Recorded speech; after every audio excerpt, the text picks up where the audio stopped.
korupsi sekarang. Yang akan datang boleh korupsi. Korupsi apa? Gimana tuh? Korupsi.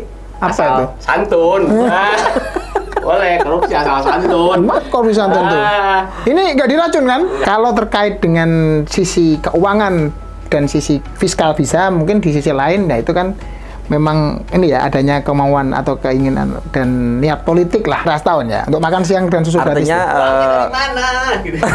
Dari pajak tadi kan. ini kita lagi membantu bagaimana mencari uang kan.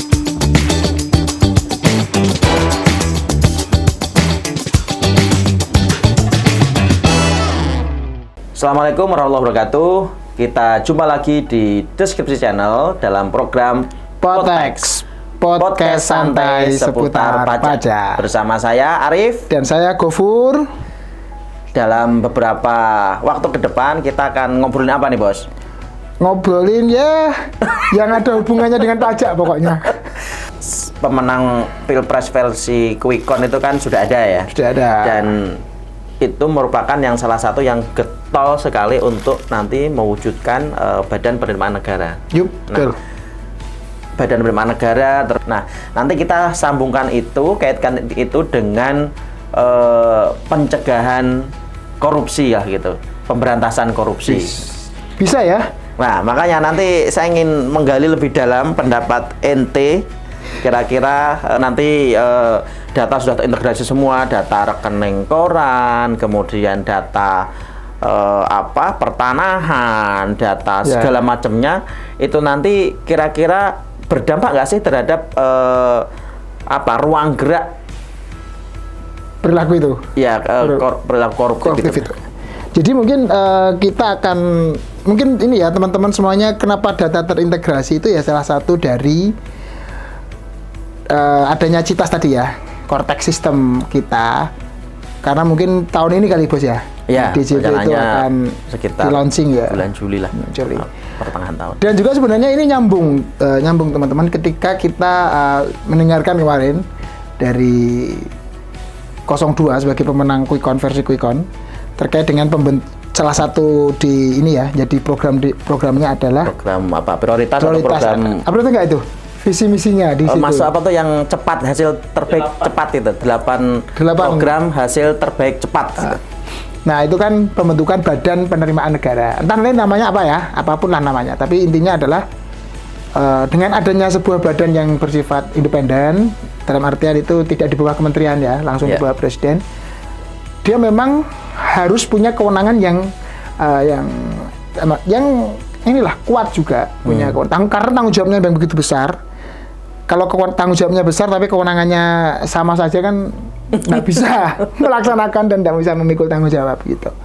Nah, makanya salah satunya adalah bagaimana yang sekarang ini belum ya, nanti data-data itu bisa terintegrasi atau integrated data itu dan bisa diakses, bisa dilihat, bisa dimanfaatkan oleh otoritas pajak.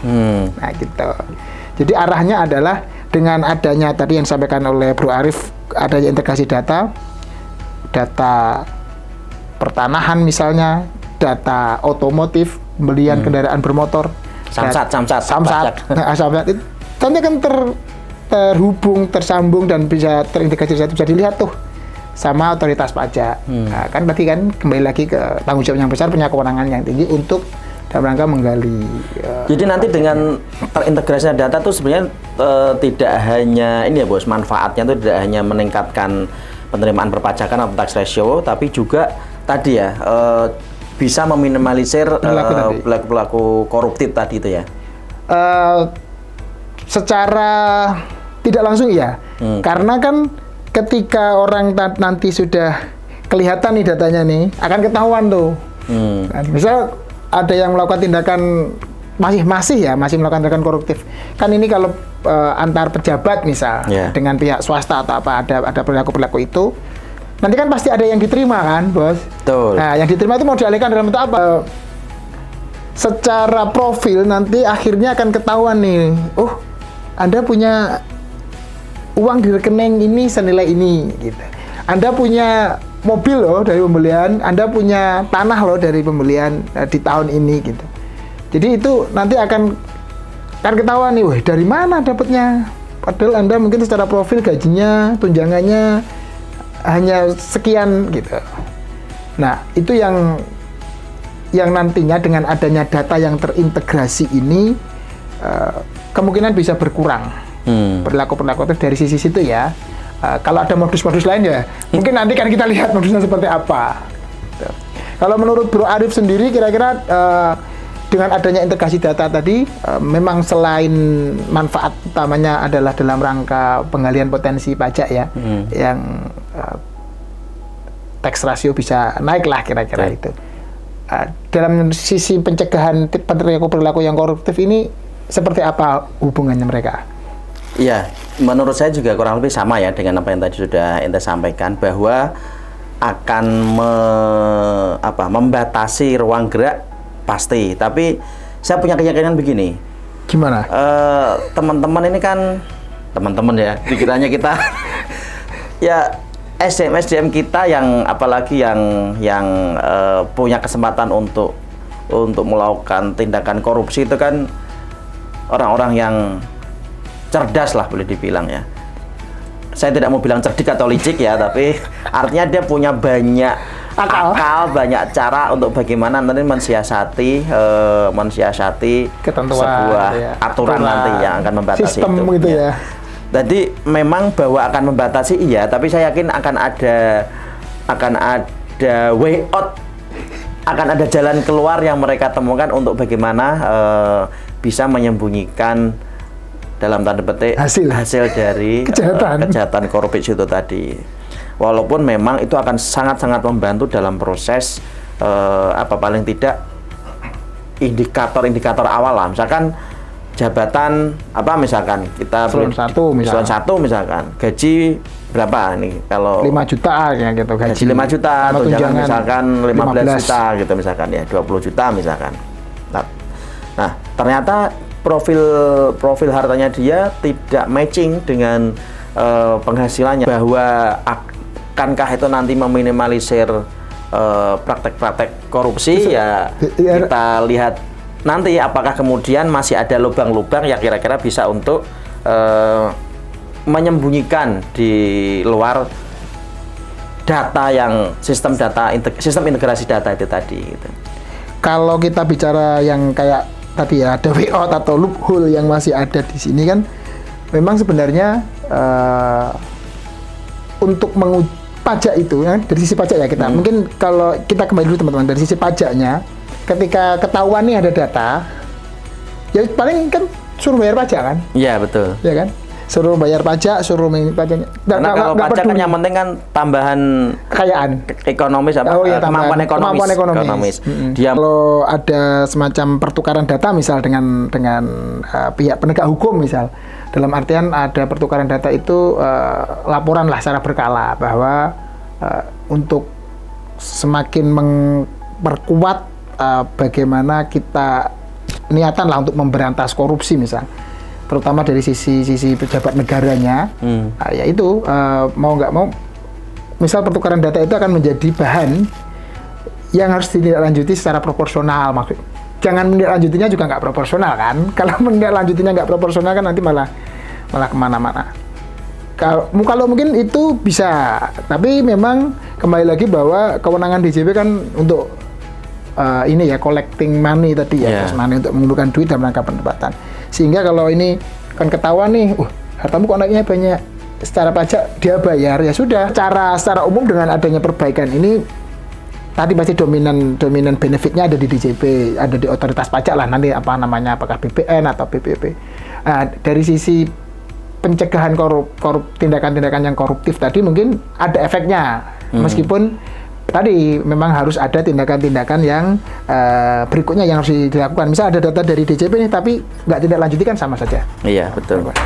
Dan saya kira memang perlu ini, ada selain integrasi data juga ada integrasi sistem untuk penegakan hukumnya gitu. Artinya nggak bisa kalau masing-masing sektor bekerja sendiri-sendiri. Saya pajak ya, urusan saya hanya bagaimana mengejar pajaknya, penerimaan negara, nggak urusan bahwa ada misalkan pejabat yang lah kok pajaknya gede banget nih, karena dia ada penghasilan lainnya yang mungkin orang pajak nggak mau tahu orang lainnya itu apa kan gitu kan.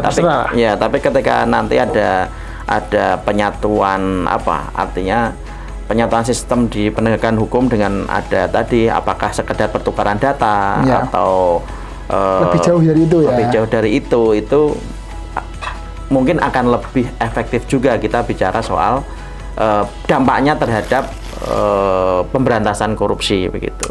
Contohnya misalkan nih, saya seorang pejabat misalkan, kemudian saya mendapatkan sesuatu dari kebijakan saya lah atau saya dapat hasil korupsi lah gitu ya. Terus kemudian uangnya nggak di saya, tapi saya taruh di ente misalkan, yang bukan pejabat gitu kan, nggak korupsi kan kalau bukan pejabat kan? Yang ngambil, yang mengelola segala macam. Ente nanti kemudian dibayar pajaknya sebagai penghasilan, itu kan sudah selesai juga kalau ketika itu memang tidak ada kerjasama antar instansi lah begitu. Kopi. Wih. Ini tumben. Oh, iya. Mas apa sih ini, Mas apa? Korupsi ya? Bahas nanti modernisasi atau integrasi data perpajakan dengan dampaknya terhadap pemberantasan korupsi. Oh, kan boleh korupsi sekarang. Ya, akan datang boleh korupsi. Korupsi apa? Gimana itu? Korupsi apa asal itu? Santun. Boleh korupsi asal santun. Korupsi santun tuh. Ini nggak diracun kan? Ya. Tumben-tumbenan nih ada. Ini lebih enak dari kopi yang ada di mall. Soalnya saya nggak pernah nyobain yang ada di mall.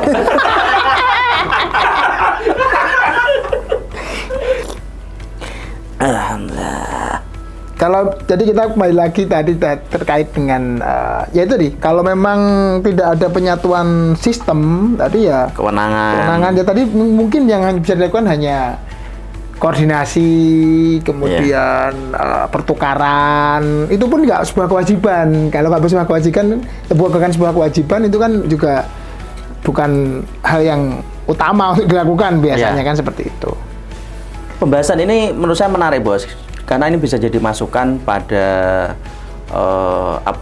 pemenang Pilpres ini yang menjanjikan untuk memodernisasi lembaga perpajakan. Artinya ketika memang ingin lembaga ini tidak sekedar meningkatkan perpajakan, itu bisa desainnya. Mumpung ini lagi proses desain awal gitu. Bahwa walaupun misalkan tidak melibatkan itu secara tidak langsung membatasi ruang, tapi itu gampang untuk disiasati lah gitu untuk bagaimana tetap bisa menerima tapi dari jalur lain kan begitu. Ya tadi makanya sebenarnya political will yang diperlukan lah untuk si pemenang atau yang sedang nanti presiden berikutnya.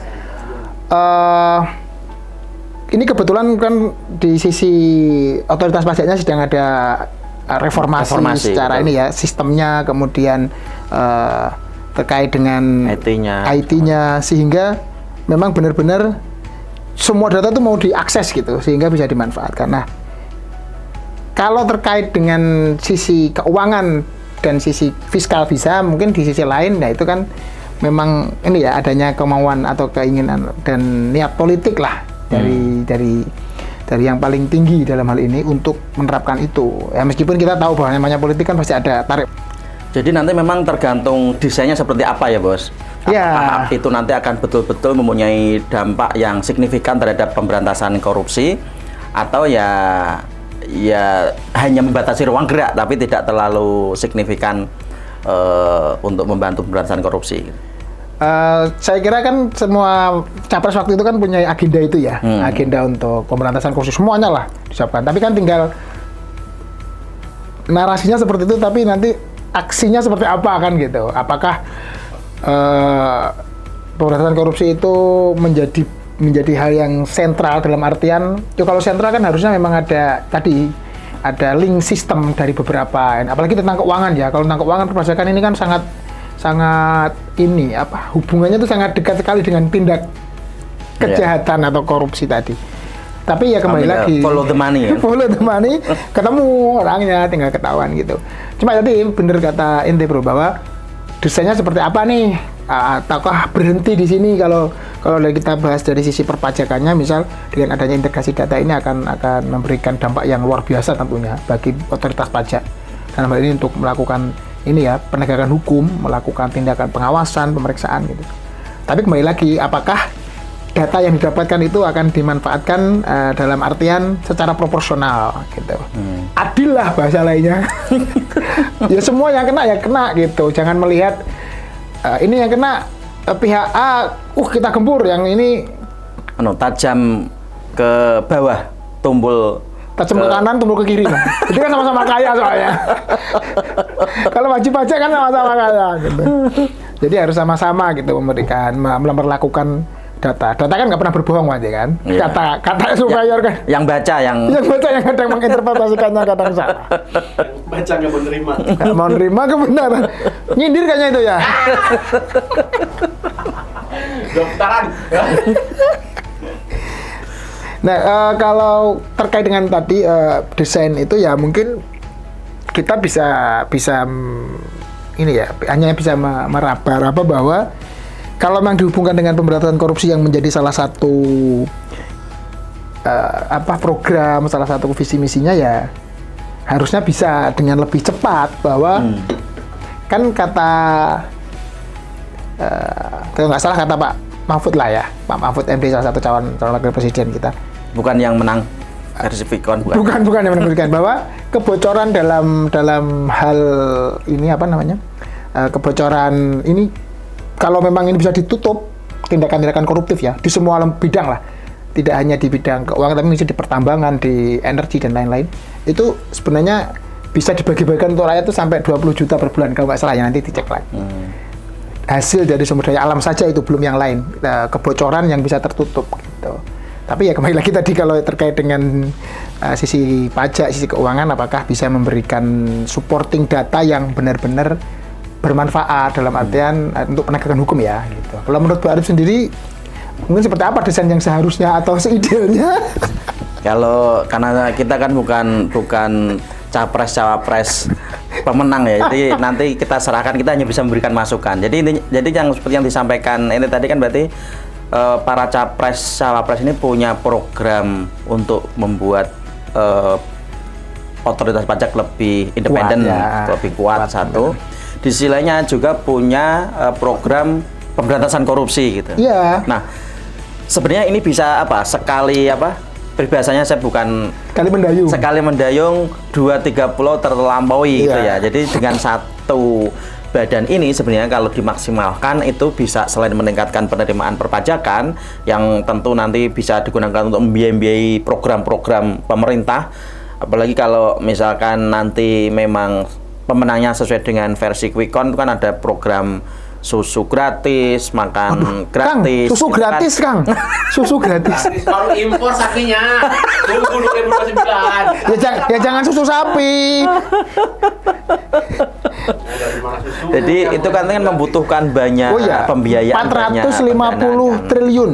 Ya, artinya kira-kira setahun ya untuk makan siang dan susu gratis. Artinya dari pajak tadi kan. Ini kita lagi membantu bagaimana mencari uang, Kang. Kita di sini tuh untuk itu. Ya. Bagaimana dari sisi pajaknya diperkuat sehingga penerimaannya naik. Tapi juga bisa berdampak tadi dengan program yang lainnya tadi. Program prioritas salah satunya pemberantasan korupsi. Kalau korupsi ini tertutupi, kebocorannya tertutupi, penerimaannya naik tambah lagi kan dari sini ada, sisi ini bisa diefisiensikan. Jadi ibaratnya mengisi galon tapi nggak bocor, jadi cepat penuh juga kan gitu. Rumornya katanya BLT mau dikurangi buat susu, BBM subsidi mau dikurangi buat susu, gimana itu? Ada suara-suara kritis di sini. Enggak, biar jelas aja masyarakat. Makanya biar nggak dikurangi, biar nanti tidak mengurangi pos-pos anggaran lainnya. Pajak mutlak harus ditingkatkan. Caranya dengan apa? Yaitu dengan yang sudah menjadi programnya itu salah satunya bagaimana membangun sebuah otoritas pajak yang lebih kuat, lebih mandiri dan juga lebih fleksibel saya kira ya begitu. Tadi kalau mau di sini dibanyakin, di sini ditutup, bocornya luar biasa itu pasti. Tapi ya kembali lagi kan. Harapan kita bersama tentu ya. Ya kembali lagi, gimana mau menutup yang bocor, membersihkan yang sini. Kalau karena kalau kita nyiram atau ngisi sebanyak-banyak, kalau bocornya gede juga nggak penuh-penuh juga kan, sama aja pada akhirnya kan gitu. Artinya Ya. dua hal yang harus dilakukan secara bersama-sama, dan sebenarnya kalau desainnya tepat, lembaga satu ini bisa bekerja untuk dua-duanya tadi, bagaimana mengisi atau meningkatkan penerimaan dan juga meminimalisir kebocoran tadi ya. Mudah-mudahan ini bisa menjadi concern dan perhatian dari tapi ya tadi siapapun kan nanti yang akan ada dilantik. political will ya. Iya, Kan presiden itu bukan the lonely winners, bukan pemenang yang tersendiri, bukan pemenang yang kesepian. Dia ada banyak tim, banyak orang. Ya mungkin teman-teman juga tahu tim-timnya. ya itu kita siapa. tentu berharap dan berdoa mudah-mudahan timnya itu pun juga memang punya niat yang tulus untuk bagaimana memajukan negara kita tercinta, mensejahterakan masyarakatnya, dan tentu agar Indonesia Emas di 2045 benar-benar bisa, visi Indonesia Emas itu benar-benar bisa terrealisasi. Saya kira cukup sekian Bos terkait tema kita yang kita bahas pada episode kali ini. Mudah-mudahan bisa sedikit memberikan insight untuk nanti dalam proses mendesain reformasi. Cukup sekian, mudah-mudahan bermanfaat. Jangan lupa saksikan terus podcast santai seputar pajak di deskripsi channel. Jangan lupa untuk like, komen, dan subscribe. Terima kasih. Assalamualaikum warahmatullahi wabarakatuh.